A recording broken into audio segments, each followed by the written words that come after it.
अस्सलाम वालेकुम स्टूडेंट्स, मैं हूं हबीबुर रहमान और आप देख रहे हैं क्वेटा टीवी। स्टूडेंट्स, हमने चैप्टर स्टार्ट किया था basics of food and nutrition. इससे पहले हम इस चैप्टर में 4 लेक्चर्स डिस्कस कर चुके हैं और आज इस चैप्टर में स्टूडेंट्स हम डिस्कस करेंगे लेक्चर नंबर 5 को। आज डिस्कस करेंगे किसको? लेक्चर नंबर 5 को। लेक्चर नंबर 5 हम स्टार्ट करते हैं। पहला टॉपिक इसमें होगा essential and non essential amino acids का। स्टूडेंट्स, जैसा कि नाम से ज़ाहिर है, एसेंशियल का मतलब होता है लाजमी, ज़रूरी, और नॉन एसेंशियल का मतलब होता है गैर ज़रूरी या गैर लाजमी। तो स्टूडेंट्स, होता यह है कि कुछ अमीनो एसिड्स ऐसे हैं जिसे हमारा बॉडी सिंथेसाइज कर रहा होता है। कुछ अमीनो एसिड्स ऐसे हैं जिसे हमारा बॉडी सिंथेसाइज खुद ही कर रहा होता है। ठीक, तो जिन अमीनो एसिड्स को हमारा बॉडी खुद ब खुद अपने अंदर सिंथेसाइज कर सकता हो, उन अमीनो एसिड्स को हम कहते हैं नॉन एसेंशियल। उन्हें क्या कहते हैं? Non essential. यानी चूँकि हमारी बॉडी इन्हें खुद ब खुद तैयार कर रहा है, लिहाजा बाहर से लेना कोई ज़रूरी नहीं। तो इस सेंस में ये गैर ज़रूरी बन जाते हैं, यानी बाहर से लेने नहीं पड़ते, बॉडी खुद इन्हें बना लेता है। और कुछ स्टूडेंट्स ऐसे हैं कि अमीनो एसिड्स कि हमारी बॉडी इन्हें सिंथेसाइज नहीं कर सकता। अगर हम उन्हें बाहर से फूड के साथ, ठीक, अगर हम इन्हें बाहर से फूड के साथ लेकर न खाएं तो फिर वो अमीनो एसिड्स हमारे जिस्म में एंटर नहीं हो सकते। इसलिए उन्हें बाहर से लेना इंतहाई ज़रूरी होता है। इसलिए हम इनके लिए नाम इस्तेमाल करते हैं एसेंशियल अमीनो एसिड्स का। ठीक, ज़रूरी। तो चलिए जी, essential amino acids can not be synthesized by our body. हमारा जिस्म इन्हें खुद तैयार नहीं कर सकता। These amino acids help in growth of infants. ये अमीनो एसिड मदद करते हैं बढ़ने में बच्चों के। इन्फेंट कहते हैं शीरख्वार बच्चे को, दूध पीने वाले बच्चों को। Help in transmission of nervous system. ये अमीनो एसिड्स हेल्प करते हैं ट्रांसमिशन मुंतकिल करने में। नर्वस सिस्टम मैसेजेस यानी दिमागी पैगामात को, ये पूरा लफ्ज़ है स्टूडेंट्स, नर्वस सिस्टम मैसेजेस। ठीक, तो दिमागी पैगामात को मुंतकिल करने में ये अमीनो एसिड्स हेल्प करते हैं। They must be supplied in diet. ये लाजमी मिलने चाहिए हमें खुराक के अंदर। इनके एग्जांपल्स कुछ ये हैं: leucine, isoleucine, methionine, threonine, arginine और वेलिन। स्टूडेंट्स, जितने भी अमीनो एसिड्स हैं इन सब के स्ट्रक्चर, ठीक है, मैंने बनाए नहीं हैं क्योंकि हमारा जो लेक्चर 4 गुजरा था इसी फूड एंड न्यूट्रिशन का, उसमें हमने सारे स्ट्रक्चर डिस्कस किए थे, इसलिए स्ट्रक्चर हम दोबारा से डिस्कस नहीं कर रहे हैं। इसके बाद हम स्टार्ट करते हैं नॉन एसेंशियल अमीनो एसिड्स, यानी वो अमीनो एसिड जिसे हमारी बॉडी खुद बना लेता है, बाहर से लेना ज़रूरी नहीं होता। They can be synthesised in our body. हमारा जिस्म इन्हें बना लेता है। Not necessary in diet. ये खुराक में ज़रूरी नहीं है कि लिए जाएँ। दे आर 10 इन नंबर और ये 10 होते हैं। एग्जाम्पल्स में है glycine, alanine, serine, cysteine, aspartate, asparagine, glutamate, glutamine, tyrosine और प्रोलीन। इनके स्ट्रक्चर भी स्टूडेंट्स अगर आपको देखने हैं तो lecture number 4 food and nutrition का आप देख लीजिए। नेक्स्ट टॉपिक पर हम आज के आते हैं क्लासिफिकेशन ऑफ अमीनो एसिड्स। अब हमने क्लासिफिकेशन अमीनो एसिड्स की, यहाँ पर उनके न्यूट्रल अमीनो एसिड के बेस पर, एसिडिक अमीनो एसिड के बेस पर और बेसिक अमीनो एसिड के बेस पर की है। यानी कुछ अमीनो एसिड ऐसे हैं जो न्यूट्रल होते हैं, कुछ एसिडिक होते हैं और कुछ बेसिक होते हैं। अब स्टूडेंट्स, पहले मैं आपको थोड़ा सा कॉन्सेप्ट क्लियर कर दूं कि न्यूट्रल अमीनो एसिड्स कौन से होते हैं। अब अमीनो एसिड के स्ट्रक्चर तो आपको याद होगा स्टूडेंट्स, ठीक। इसमें एक तरफ होता था C double bond O O H group और इस ग्रुप का नाम था कार्बो ऑक्जेलिक एसिड ग्रुप। इसे क्या कहते हैं? कार्बो ऑक्जेलिक एसिड ग्रुप। अब आप ये ध्यान में रखिएगा, ये एसिडिक नेचर का है। इस तरफ लगा होता था NH2 यानी अमाइनो ग्रुप, और अमाइनो ग्रुप स्टूडेंट्स ये बेसिक नेचर का होता था, ठीक। और यहाँ पर H था, यहाँ कोई भी चेंज होने वाला ग्रुप अल्काइल था। अब आप गौर करें स्टूडेंट्स, इस तरफ से देखें तो ये अमीनो एसिड एसिडिक है और इस तरफ से देखें तो ये अमीनो एसिड बेसिक है। तो जो बेसिक प्रॉपर्टी है और एसिडिक प्रॉपर्टी अमीनो एसिड के अंदर, ये दोनों एक दूसरे को कैंसिल कर देते हैं, जिसकी वजह से हम कह सकते हैं कि ये अमीनो एसिड न्यूट्रल हो जाता है। क्या हो जाता है? न्यूट्रल हो जाता है। या स्टूडेंट्स हम यूँ भी कह सकते हैं कि बेसिक और एसिडिक कैरेक्टर के मिलने से ये अमीनो एसिड एम्फोटेरिक हो जाता है। एम्फोटेरिक का मतलब है इसमें बेसिक प्रॉपर्टीज़ भी हैं as well as acidic properties भी होंगी, ठीक। तो चलिए जी आते हैं सबसे पहले neutral amino acids. Amphoteric nature यानी एसिडिक प्लस बेसिक नेचर के होते हैं, contain equal number of NH2 and COH group. इसमें बराबर तादाद में NH2 और COH ग्रुप होंगे, ठीक, ताकि दोनों एक दूसरे के इफ़ेक्ट को ख़त्म कर सके। अगर एक अमाइनो ग्रुप होगा तो एक ही इसमें COOH ग्रुप। इनके एग्जाम्पल है ग्लाइसिन, एलानिन, वैलिन, ल्यूसिन, एसोल्यूसिन। मैं सिर्फ एक स्ट्रक्चर स्टूडेंट्स ग्लाइसिन का बना लेता हूँ, बाकी बनाने की ज़रूरत नहीं है क्योंकि ये स्ट्रक्चर सारे पहले गुजर चुके हैं। तो ये ग्लाइसिन का स्ट्रक्चर है, यहाँ एक एसिडिक पोर्शन है और दूसरा बेसिक पोर्शन है, ठीक। सेकेंडली हम आते हैं स्टूडेंट्स एसिडिक अमीनो एसिड्स की जानिब।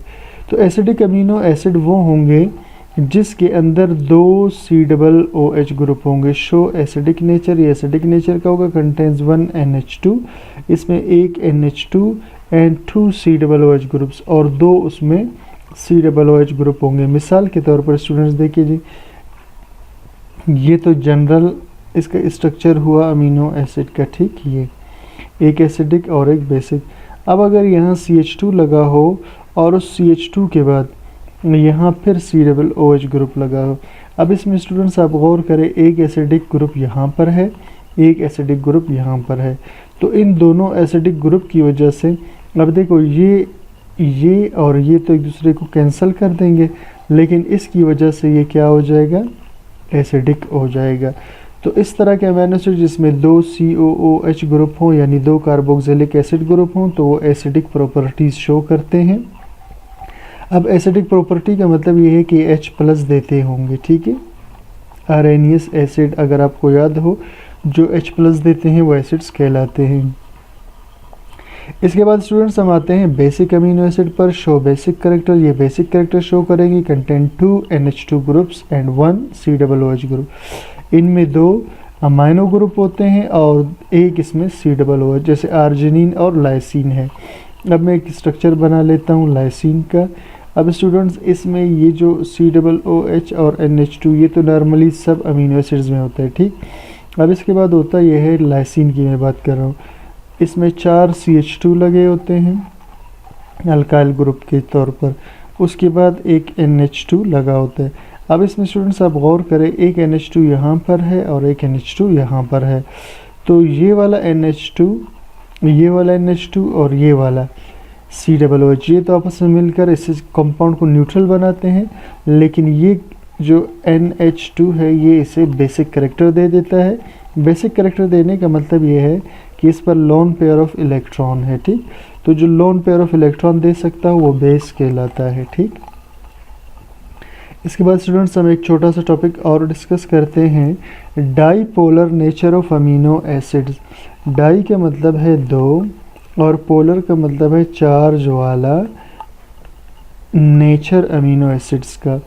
जैसा कि स्टूडेंट्स आपको पता है कि किसी भी अमीनो एसिड का स्ट्रक्चर जो होता है उसमें यहाँ H होता है यहाँ COOH होता है और यहाँ पर NH2 होता है। ठीक, नॉर्मली ये स्ट्रक्चर है। अब होता क्या है कि अमीनो एसिड्स जब एक्टिव स्टेट में होते हैं तो चूंकि ये पोर्शन एसिडिक पोर्शन है और एसिड का काम ये होता है कि वो H+ दे देता है, तो ये एसिड क्या करेगा, ये अपना H+ इस NH2 को दे देगा।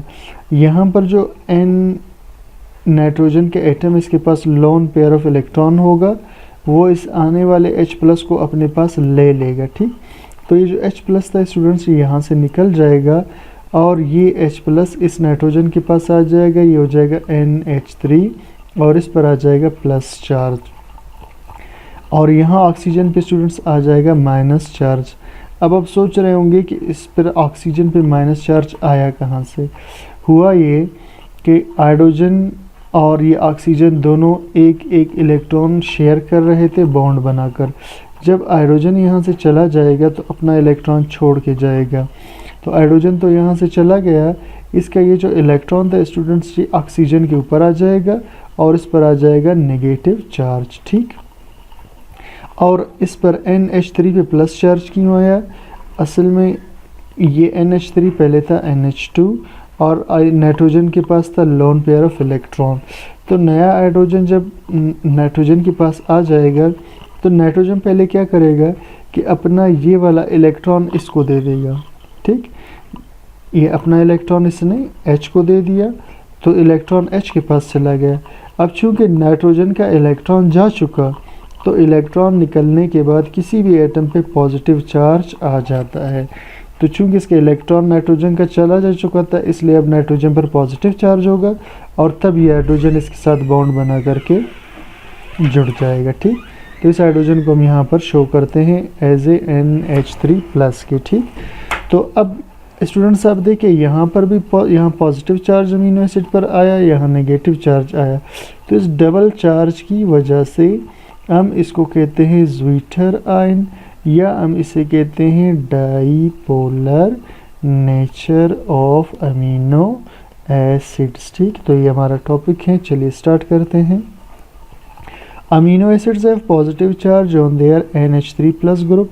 अमीनो एसिड्स अपने पॉजिटिव चार्ज रखते हैं NH3+ ग्रुप पर, while negative charge on COO group और COO पर negative charge. Therefore they are dipolar, इसलिए इन पर दो चार्ज होते हैं। But these two charges cancel effect of each other, लेकिन चूंकि पॉजिटिव नेगेटिव एक दूसरे के असर को ख़त्म करते हैं and form a neutral zwitterion, और फिर एक न्यूट्रल ज़्विटर आयन बना लेते हैं। Due to zwitterion formation, zwitterion के बनने की वजह से they are soluble in water, ये पानी में हल होते हैं।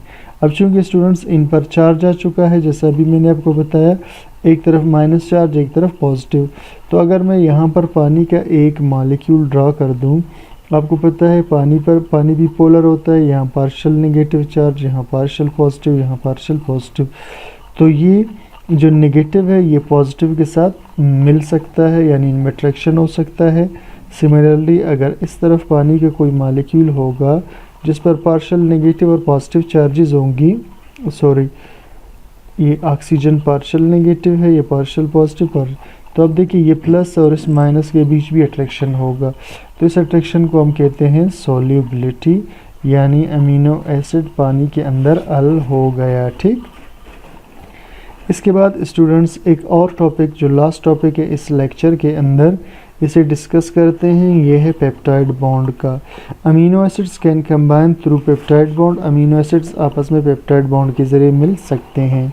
मिसाल के तौर पर स्टूडेंट्स ये पहले मैं बनाता हूँ स्ट्रक्चर एक अमीनो एसिड का, फ़र्ज़ करें ये स्ट्रक्चर है ग्लाइसिन का, किस चीज़ का स्ट्रक्चर है, ठीक, ग्लाइसिन का, ये इसका COOH ग्रुप है, ठीक है स्टूडेंट्स, और ये इसका NH2 ग्रुप है, ठीक, और ये इसका कॉमन ग्रुप।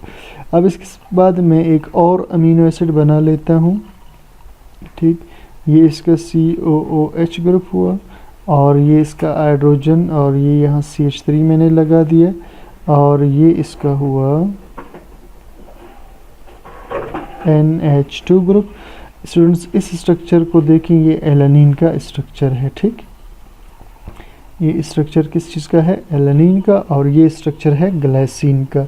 अब देखिए जी इनमें किस तरह से बॉन्डिंग होगा। ठीक, अब होता ये है इनके बीच कि यहाँ से OH और यहाँ से एक H, ये वाटर बनकर निकल जाते हैं और इसे हम कंडेंस होना कहते हैं। ठीक है, यानी यहाँ से वाटर कंडेंस होकर निकल जाएगा और जब वाटर यहाँ से स्टूडेंट्स निकल जाएगा तो इस स्ट्रक्चर को अब मिटा देते हैं। ठीक, ये वाटर यहाँ से निकल गया।